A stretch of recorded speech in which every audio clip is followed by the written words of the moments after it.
Tabletopped will start after the following messages. Are you looking for something comfortable to wear and keep your brain warm while playing tabletop games? Daily Dose of Yarn makes handmade, customized beanies for all of your style and comfort needs. She can even help you with a custom beanie to represent your favorite character. Check out Daily Dose of Yarn on Instagram and Etsy to order your new favorite beanie today. Oh, hey there, how you doing? Yar, do you be searching for a D&D play podcast? Join us as we sail across the high seas. It be a harrowing horror campaign inspired by piracy and Lovecraftian tales. To Whom the Sea Belongs is the first campaign of the Kaleidosphere podcast. Yes, that's kale, like the vegetable. IDO, sphere, wherever podcasts are found, yes. My name is Cole. My name's Kevin. Very pleased to have been invited to do this. Super fun. Sorry, I thought we were going to do that part too. Sorry, I thought it was like an answering machine thing. Okay. Yeah. It's like an answering machine, but it's an ad on Tabletop Podcast. Oh, okay. One of the finest role-playing game podcasts of all time. As a trivia podcast who does a live trivia from Northern Ontario every single week, we sometimes ask questions about TTRPGs, such as Monster of the Week, Pathfinder, and D&D. You do those, much to the absolute hatred of the crowd. For the most part, you do get beat up in the parking lot quite often. If you're not the type of person who wants to beat me up in the parking lot, maybe check out Super Fun on Trivia and enjoy the rest of Tabletop Podcast.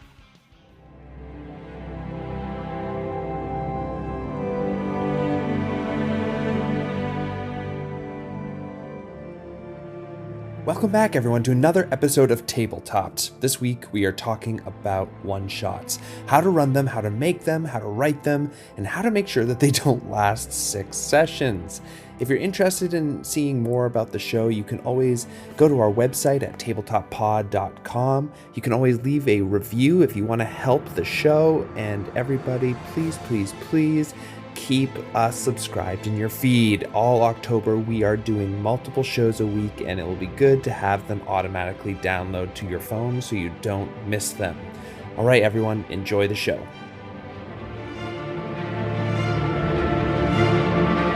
Welcome back, everyone, to another episode of Tabletop. Today, we are talking about one of the hardest things to do, at least to prepare, in my opinion, which is a one-shot. It is the month of Halloween. It's time for everyone to get together and play that spooky one-shot. But how to do it? Well, let's have our panel today talk about it. Who's over there to my left? Hi, I'm Shade, the one that's left. And who's over there across the table? It's me, Old Man Franco. And who else is across the table? It's just regular Sean. Cool. All right, guys. One shots. I have gathered you all here because you are experts in your craft. You all... Man, that really got Shade, Sean. I mean, I don't know why we distinguish between you and Big Sean, and then Little Sean, too. I think it's a little rude of us to say that. Yeah, but... Big Sean's cool, though. Yeah. He just can never make the recording session. It's hard to find pants. He can't leave the house. It's too big. Yeah. Too tall. Well, putting that aside. Brought to you by Men's Warehouse. Yeah. We're going to talk today about one-shots. Everyone here today has at least tried to make a one-shot in the past. Many of us have been successful. So why don't we... Okay, that really shifted from calling us experts. Well, listen, I had to deal with your Big Sean, Little Sean bullshit. I'm taking you down from experts. But I'm just Old Man Franco. Well, Old Man Franco, you can start us off. What is your experience with one-shots? Well, He's gonna commit. no. I stopped. Sorry. My very first D&D session happened to be the perfect one shot, and so I just run it every time I need to run a one shot. It's called Bumpkin Island. It's called Bumpkin Island. It's based on Bumpkin Island and the Harbor Islands. And it's just a straightforward, I need to find, I need my book. Can you find my magical book on the thing? And then the heroes go onto the island, and then they find the book, and then they come back, and it's great. There's a little puzzle in there. There's a couple of monsters. I put velociraptors in there. Why not? Clever girl. Yeah, clever girl. Easy breezy, beautiful, clever girl. So, Sean, what about you? What's your experience with one shots? I know that you love them. You're a short fiction writer. So, like, what is your? I think one shots are a great way to bring people into the game for the first time, and or just to do something else in a group to give your DM a break. So I like to do that, I just enjoy running them so much because you can get a lot out of a one shot in just a short amount of time, and there's no long-term commitment. It's like the fling of D&D adventures, really. It's just you go in there, you have a lot of fun. You're done. Maybe you come back for more later. Who knows? But that's what you committed to, is that one deal. Man, I love John Carpenter's The Fling. We got some punchy energy today. I'm Wilfred Brimley, and I am your one-night stand. What about you, Shade? What's your sort of experience with one-shots and creation? So I've runs one-shots, I've played in one-shots to mixed success. It is a very delicate thing to do. But, you know, I've ran both published and self-published, and unfortunately the self-published do tend to maybe take 3 shots, but That's the thing. So I would say, like, I have created a bunch of one-shots. Like, I have created probably 3 different modules that I've ran for folks. They've all, I thought were one-shots, have turned out to be 3 to 4 sessions. Yeah. So when you guys are like... So you're really all here to talk to me. Yes, you, Franco. I've had success. It's just I acknowledge my defeat. So, but that's a really great start, Franco. Like, how are you able to, like, limit that in to make sure that it's within a 3 to 4 hour session? Don't put too many monsters in there. Put like 2 puzzles in there. I think I basically put like a difficult encounter with I put a hag in there. Everyone loves hags. There's a hag in there. We should talk about them sometime. Yeah, we should talk about them sometimes. Put in a couple smoke methods. Put in a hunter who's hunting velociraptors, and that's it. It's literally like three sets of monsters, very short encounters, and then I put like 2 puzzles in there. I don't want this to be like a prescriptive formula for this, but like it's just sort of like, just don't cram it with a lot of monsters. And if you can find a way to be flexible about like what could be in here, what can be cut. I think that's a really important thing to be able to put in there, because I've I was telling them this about this earlier, and I ran that one shot again because I've run it 4 times. And I've only done the one.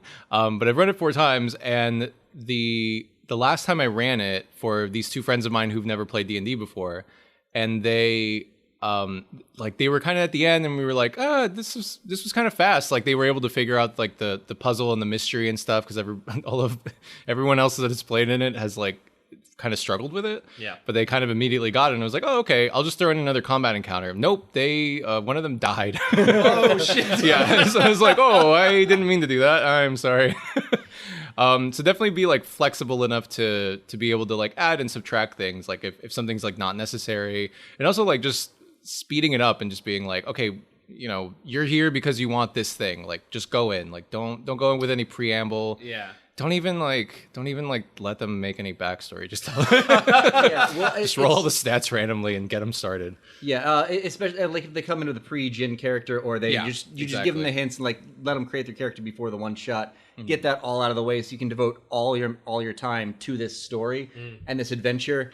And I don't like to railroad my players, but you've got to in a one shot, because man, people will meander and they're like, well, I want to check out this cave, and you're like, I mean, yeah, I shouldn't have said there was a cave there. Yeah. So you've got to like cut those things out and just kind of direct that curiosity towards the thing that you need them to find to go into the next thing. A really good way to do that too is just limit them to like one location. Yep. Try not to do like, don't let them take you to a second location. Like, I stranded my characters on an island. Like, they're just like, okay, here we are, right, the island, or here's the dungeon, or you're in a haunted house. Yeah. You're in Death House. Good luck. So, a few things that I'll just kind of repackage that if I could. Directed goals, limited character developments, and then don't be precious with things. And I would say that have things be flexible to shift, because you mentioned the cave. when I've had that, so I ran a one shot for my parents recently. They are, let's say they're in their 60s, and my mom. I don't want to give too much information. Dox your parents, Shay. Dox them. I'm an anonymous person, Franco. I don't exist. Anyway, my mom played like a couple of sessions of D&D back in the first edition days before then the Satanic Panic happened. She's like, oh, I guess I can't play anymore. And my dad always wanted to, but they just never got around to it. It was like, all right, fuck it, you're visiting and we're going to play some D&D. I did a one shot and I was actually going to run a Candlekeep mystery. And it was awesome. It was one of my favorite Candlekeep mysteries. Shimshine, Shoeshine. It's Shimshine's Lullaby or something like that. And very cool. But I wanted to give them a little chance to have a little bit of world experience first before throwing them into a mystery, because the mystery doesn't have a lot of combat and things like that. I wanted to get a little bit of everything. They had such a clear goal of where to go, and then my father decided, oh, but there's a cave here, and I am going to wander in here, despite the fact that you are absolutely laying every intention for me not to go this direction. And I just reshifted things. I either put a big threat there so that it taught him a lesson to be like, okay, nope, I shouldn't wander off the beaten path occasionally. Like, it's good to do that, but maybe not now. Don't let them take you to a secondary location. Right. But I was also planning on, if they overcame this, it was a gas spore. So he was poisoned. And his oh my god, gas spore is great. Gas spore is a great monster. We should do another bit of that. Yeah, it's got 1 HP. You hit it, and then sucks for you. You're poisoned. Yeah, you're poisoned, and it's gonna kill you within 1d4 hours. Anyway, if they had won against that, just through around the corner would have been another exit that happened to lead back to the path. You can shift things around, is what I'm trying to say, but try and limit it. Since we are kind of in a Halloween month, I think I would be remiss if I didn't bring up one of the coolest one-shots, and that is Strahd Must Die Tonight. I don't think any of us have had the chance to actually play it. I have never played, yes. So, have you played it? I have not, and I'm dying to. What the hell are we doing here? Yeah, right. Why are we recording this episode? Let's pause this and then play this game. Play it, yeah. Okay, guys, we're back. Yeah, you're So the cool thing about Strahd Must Die, and you can find this on D&D Beyond, James Hayek, I believe, created it, but please don't at me if I'm mistaken and I just am forgetting something. How can they at you? You don't exist. Exactly. Shade burned down 7 years ago. Anyway, the cool thing is, it is taking all of the Ravenloft, the Curse of Strahd, and just packaging it into one game, and it follows those principles of it is limited. The mists are actually closing in on you in this, so that it is leading you further and further and further to the castle. Ripped it off of Fortnite, I guess. That's right, exactly. And then on top of that, one of the big things about Curse of Strahd, which we'll talk about sometime, was you're collecting items to help to defeat him. This fucker you have a timer every hour.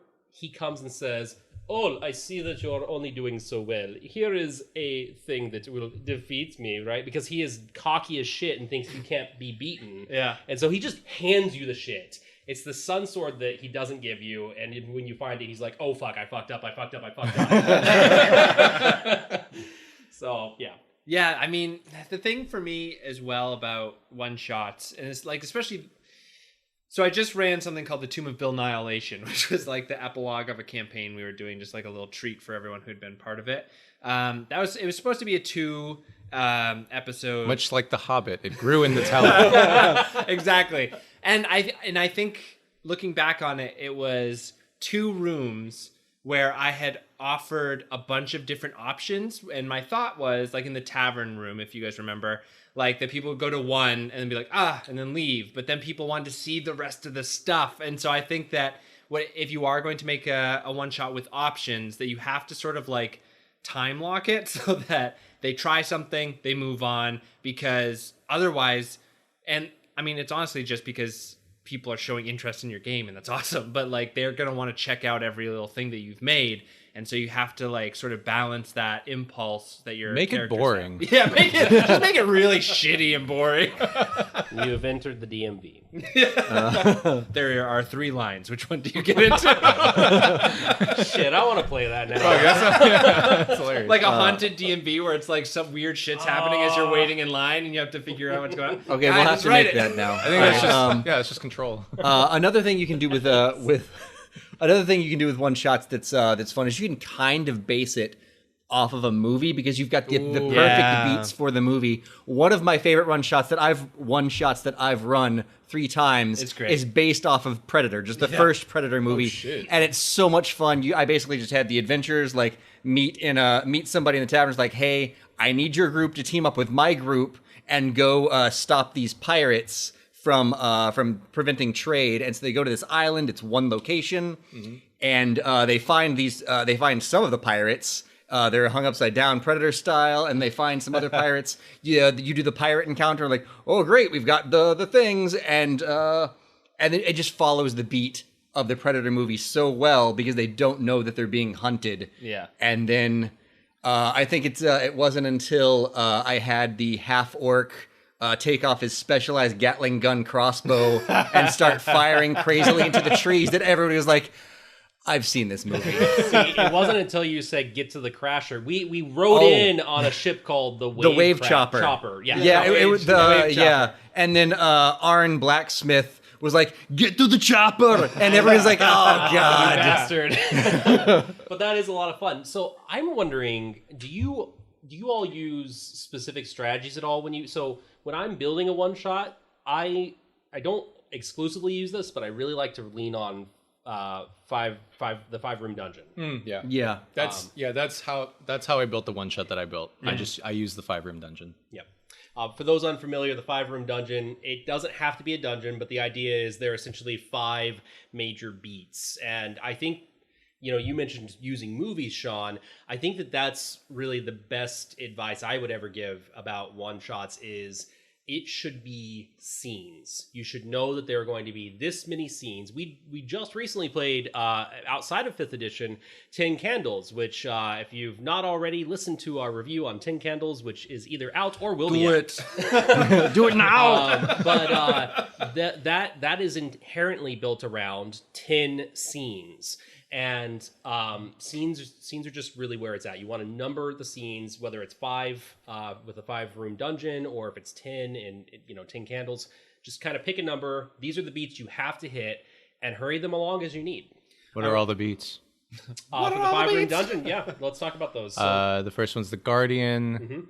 Basically, the thing that you have to overcome to actually enter the scenario. And then there's like a puzzle. There's the puzzle. Yeah. There's the boss, and then there's the treasure room is the last one, and then there's one in the middle. Yeah. So the fuck room. The fuck room. Room 1 is the entrance in the Guardian. Room 2 is the puzzle or role playing challenge.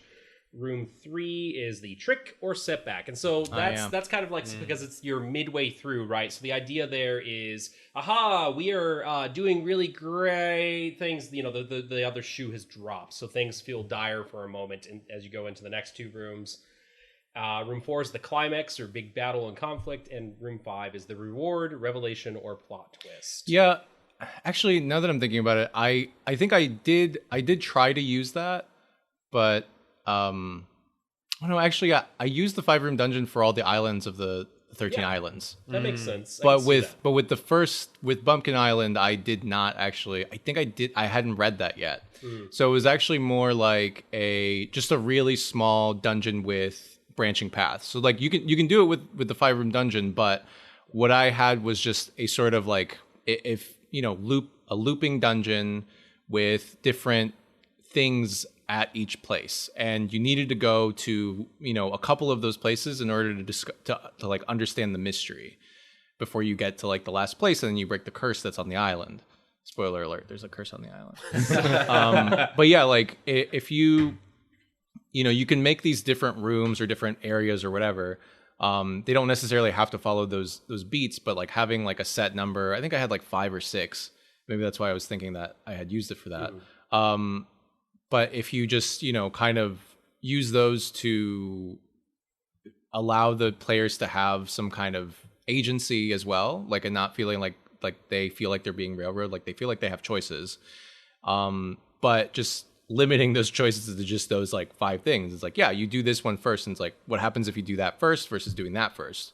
You know, there's going to be some interesting complications that arise from how the players decide to tackle things. Right. I had I did that horror one shot for some folks, and once you were the what? The Devotchka house? The Devotchka house, yes. And I had, once you entered the house, first of all, I stuck everybody in the single location because I just surrounded the place with zombies. Yeah. And, like, they weren't going to come in, but you were not going to get out. And then from there, it was kind of like, okay, you're in this house. There's an upstairs. There's rooms upstairs. You can try all these rooms, and it'll uncover the puzzle. And you can sort of, like, it helps to go from one room to another. But because you're in this house, like, eventually... hopefully you'll get the whole mystery unraveled and figure out the steps to the grand finale. Yeah, this is the thing that I always struggle with, is that I would actually recommend not doing a mystery if you're trying to do a 1-session one-shot, because I think that in my experience, and maybe this is because I write too complicated mysteries, but it just takes a little bit of time for enough people to gather the amount of information that they want to be like, oh, okay, I think I get what's happening now. And for me, like, the way my mysteries usually break up is like the first session, even if I want to be a one shot, usually what happens is the first session is people gathering information and starting the game, and then they continue to gather information longer than I expect till they feel confident of like, I think I understand now, and that's the episode break. And then you go to the next one where they actually try to deal with the mystery. So I would say, like, with yours, Sean, like Devotchka House, it was less like a mystery of like, what do we have to do here? It was more like, what happened here? And we're just like going around the rooms, you know what I mean? And each room showed you a little bit more of how this house came to be haunted. Yeah. And just let you know what was sort of, it hinted at what was in store for you downstairs. Right. And it's more of a find out what happened rather than figure out a mystery, because even if you just go through and your players don't pick anything up, they could have the full experience and get through the house and just be like, wow, that was weird. With Bumpkin Island, like what you said, it's the mystery on that island was just what happened here. Like there's nobody there. There's like an old couple that are acting kind of funny, and it's like, what happened to these people? And so you could solve the island and break the curse, or you could just get the book and come back. Yeah. You know, it's sort of like in the background. Mm-hmm. I would suggest, if you wanted to do a mystery, just think about the clues. Just think about like a set number of clues, and then each of those clues should point to the other clues. Yeah. And that way you are able to just limit that like flow of information and how they get to one place to another. And you could even throw in complications. You know, if they go to this one first and then go to the next one, like what happens because of that? Like if they find like I can't think of any examples. They find like the one thing here. The lead pipe. Yeah, they find the lead pipe here, and then they go to the other room and they discover that like the killer knows that you have the lead pipe now and that you're like closing in. And so that adds another complication. Like the killer's starting to find out like what's going on, what you're doing, like trying to, cover up what you're trying to do. And when you get closer and closer to solving it and closing in on whatever the mystery is about. I mean, I don't know. It doesn't have to be a murder mystery.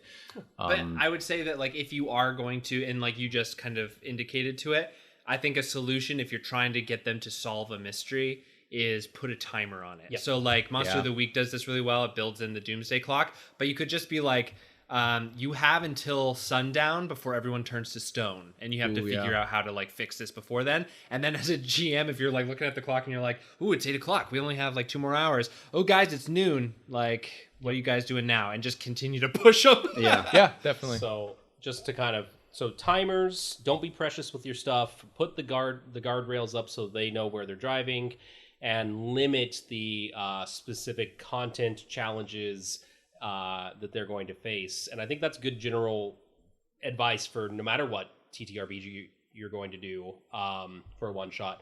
But it's Halloween what are you How do doing you about make it because scary? there's one more important thing about these, and it's theme. Theme Right. is so important for one shots. So if you're doing, and I think this is the most important thing to do if you're building a horror one shot, is horror has the element of being afraid and something stalking you that is badder and bigger than you are. And D&D has this thing where you just fight everything. Like you're a even big damn hero. You're a big damn hero. You just swing your sword at everything, and ghosts you can punch a ghost in D&D. So it's like, how do you make that scary? And the way to do that in a D&D horror one shot is to limit your number of encounters.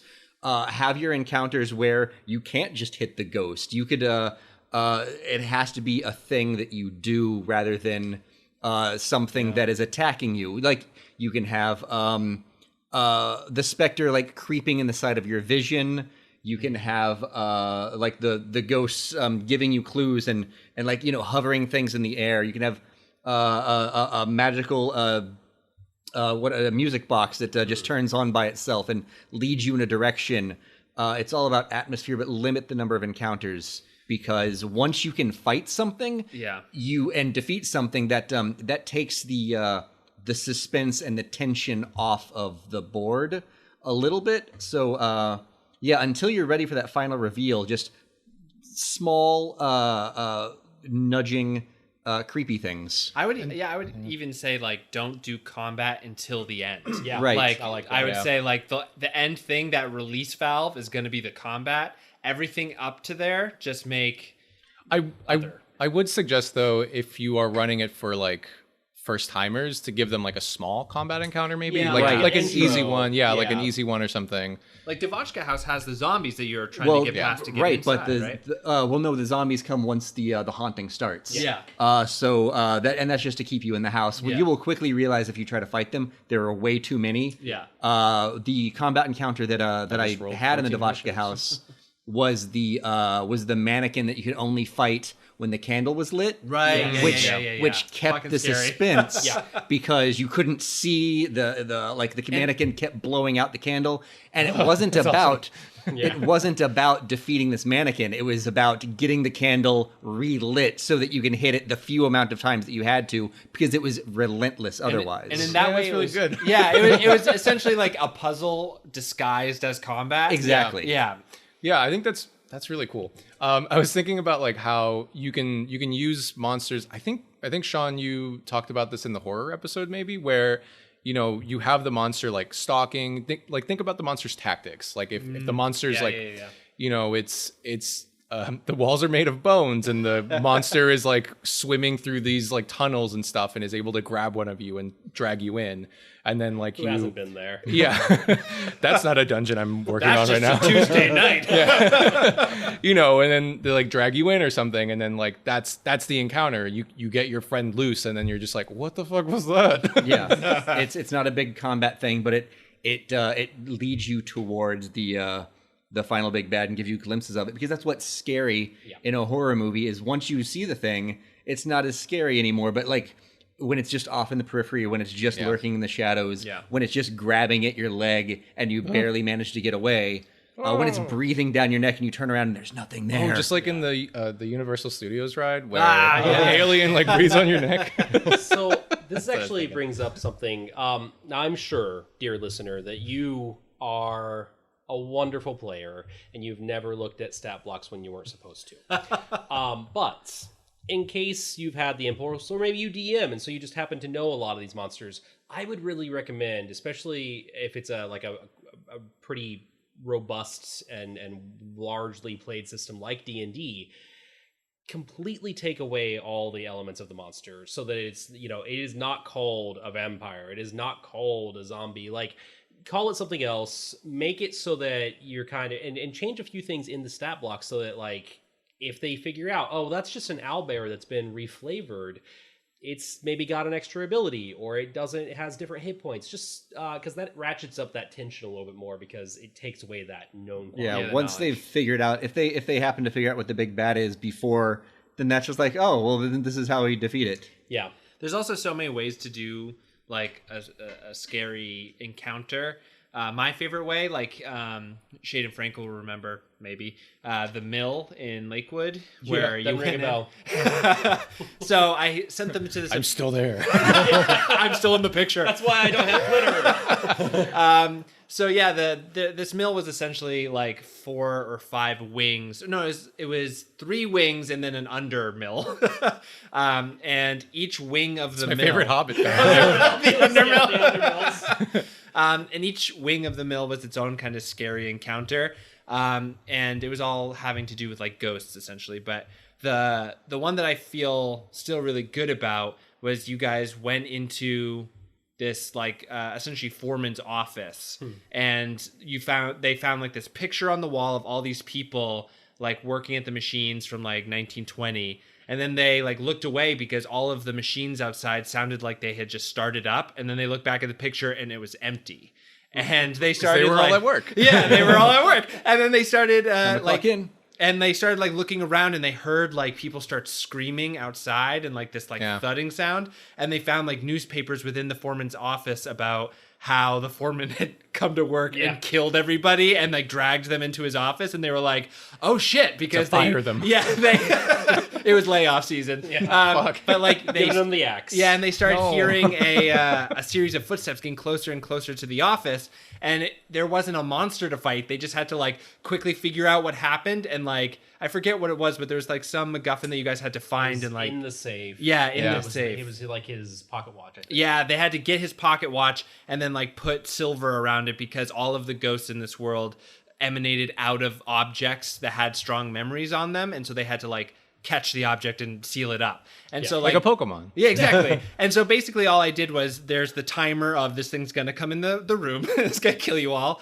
And then the mystery or whatever wasn't a super like combat encounter. They had to try to like barricade the room and try to figure out what to do to buy time, but they were just trying to find an object and seal it off so that the thing would stop, the encounter would end, which was sort of how I went about it. And I thought that like that is sort of similar to what you were saying about make the combat thing at the end if you're gonna have it, but like you can do a lot without combat too to make that mood. And if you do end up having a little bit of one way to ratchet up tension in a D&D campaign, whether it's horror themed or not, is to not let them get those short and long rests. Yeah. Because no resources. Limit their resources, limit their like make them use those health potions early. Make those wizards cast those spells so that by the time they start going deeper and deeper into this, like, are we even gonna live through this? Because I need a long rest. Yeah, just make it so like to open each door they have to like spend a spell slot to like blast the lock open. And it's like, oh fuck, I have to keep using these. A good way to do it is just make these again,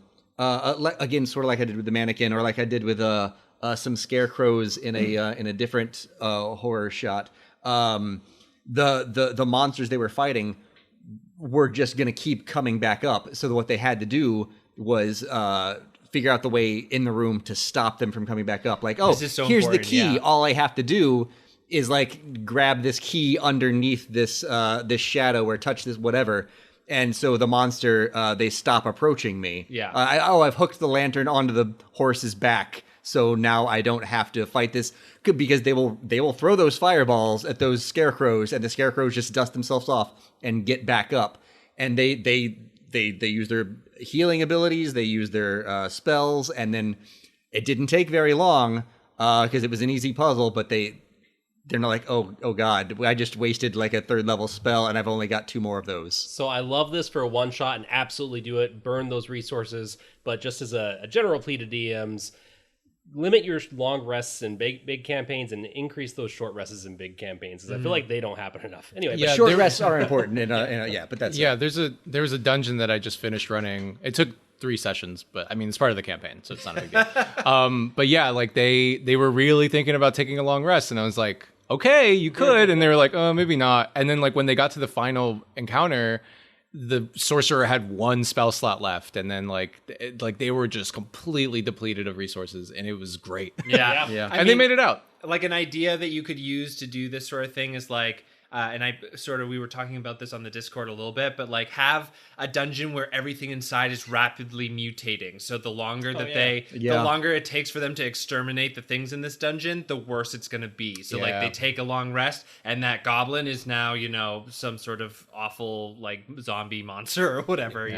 I did have one room in the Devashka house that was a completely safe room. Like you could pop in, you could explore, but because everything else in the place was like weird or haunted somehow, nobody wanted to stay there. And I was like, man, that is your long rest. That is your short rest opportunity right there. Yeah. But nobody wanted to hang out there. Yeah. And to be fair, that was right. Yeah, no, it was. And to be fair, though, if somebody had like taken a short rest, I was going to have them fall asleep, and they were going to have a horrible nightmare, and just continue the theme of the horror while everybody is taking that short rest. One person was going to get picked on. Excellent, nice. Nick, I wanted to remind. Do you remember when when you ran that mill, and then do you remember that I found that photo in Salem in like fucking crazy. Yeah, I found. So I live in Salem. Not to dox myself, but it's a spooky town. Salem, Washington. Salem, Washington. And I went into this like this shop, like what's it called, a fucking antique thrift. shop. Yeah, it's like an antique thrift store or whatever. And they have like a bunch of old photos, and one of the photos was like the mill. The mill, yeah, it was the mill. So yeah. A total side note, like a weird thing that happens to our group is that whenever we start making a campaign, we start finding like remnants of the campaign in the real world, and it's really weird. It was fucking wild to run into that dragon the other day. Yeah, strange. Like I-90. What was you doing at Chipotle? I know. It's like guess you want some hot ordering sauce. carnitas. How else are they gonna slow roast that meat? But yeah, I would also say like for the Halloween after we finished Lakewood, we also did the one shot of the like predecessors. Oh yeah. And that one I just like straight up took Slenderman and was like, I'm gonna use this. Yeah. So like just pick a monster that you're really into, and like Sean was saying, I really love just showing the players, don't fuck with this monster straight up. It's just gonna hurt you real bad. You're not gonna win. And the way to win this is by doing a lot of like puzzly stuff that on the outside, like you were saying with Strahd, like getting those items that are able to weaken him. Right. Because I think the best part about horror is like you always say, Shade, they think they're a big damn hero, and the one shot is all about saying, no, you're not. Not in the slightest. I did want to make one amendment. Now, Sean, you had so many great points, but you did say that in D&D you can punch ghosts, as if you can't do that right now. If you're a monk. Yeah, that's true. But I mean, like, just go ahead, folks. Take a punch in the air. You probably hit one. Yeah. Just say it. Every single time you do, you're hurting a ghost. That's right. It's so sad. That's why they're so mean. This is also why I stopped shadowboxing. Man, you were going to the Olympics, too. In the shadowboxing category. It's a real shame. Fuck, he's on the track and everything. Shit. Damn.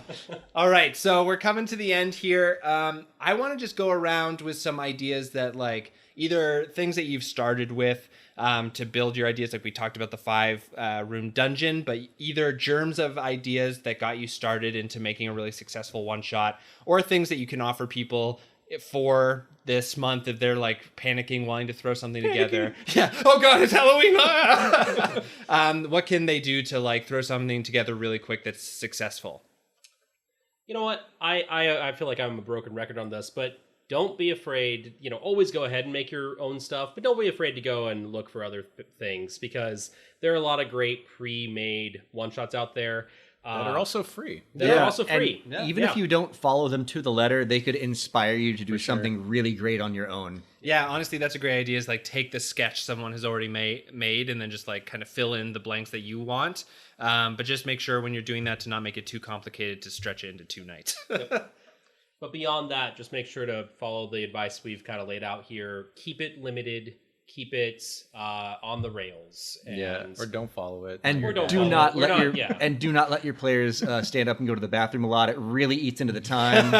Yeah, you put them under resource constraint stress, and you can't go to the bathroom stress. full bladders. Yeah. You give everyone like a big glass of water at the start, Yeah. and then they like sit down, and then the chains go around. Yeah, you cannot use the restroom until we finish this adventure, and they will power through it. We are not ordering dinner until we finish the adventure. Oh man, I literally did this more or less 2 days ago. It feels real bad. Why did you do that? I didn't do No, that. no, no, I just it was- said, no drinks or anything because we're trying to set a tone. Yeah. But yeah, so I think that's all great advice. Look up Strahd Must Die Tonight. Also, just look up, like Shade and Sean and Franco said, just like they're all out there. They're on the DMs Guild if you want to pay, but there's plenty of them that you don't have to pay for. And on Drive Through RPG. Yeah, for real. And then also, I would say just remember, lean into the genre. The genre is your friends. You've all seen horror movies. Instinctually, they know what to do thematically if they understand what kind of story they're being told, and they're going to follow it. So just lean into that, make the expectation known to them. Like, this is going to be a horror one-shot. This is going to end tonight. Let's do this together. Let's have fun. And then I think you'll be fine. It's gonna end one way or the other. You'll either be dead or you'll have won. One of the two. That's hard stop. And then you invite them all to bring in their favorite characters. All right, everyone. Have a happy Halloween. This is going to be out before then, but we have a really special Halloween episode coming up. We will be dropping a teaser very soon. But let me just say that if you've seen Monstrum on Storied at the PBS channel on YouTube, then you're going to really, really not want to miss this one. It's coming out on Halloween. So get excited for that. It'll be a treat. All right. See y'all. Bye. Bye. Bye-bye.